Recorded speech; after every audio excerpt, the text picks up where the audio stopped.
Merci à vous. Au nom de tous ceux qui sont ici, mais je le répète, au nom de surtout ceux qui ne sont pas ici, qui sont les plus nombreux. Que Dieu vous bénisse abondamment.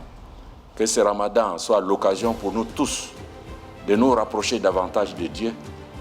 Et Dieu nous a encore montré sa grâce.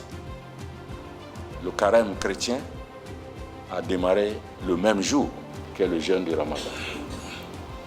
C'est une grâce de Dieu.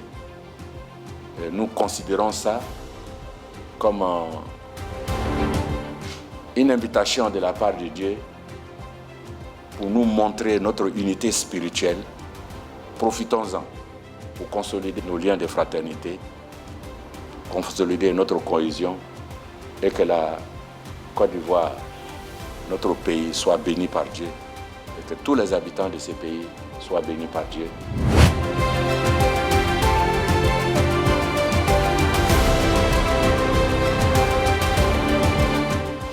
Madame la Première Dame, ce moment est devenu au fil des années un rendez-vous de solidarité et de partage auquel vous demeurez particulièrement attachés.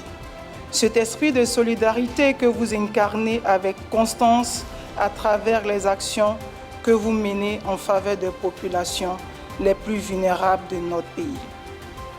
À travers ce geste de générosité, vous permettez à de nombreuses familles de vivre ce mois béni dans la dignité et la sérénité. Cette année, au-delà de la dimension religieuse de cet acte de foi, la période du Ramadan souligne l'importance du vivre ensemble et de la cohésion sociale. En Côte d'Ivoire, les fêtes se partagent, les épreuves se traversent ensemble et les prières s'élèvent à l'unisson. Notre pays a de la chance de vivre une fraternité religieuse exemplaire.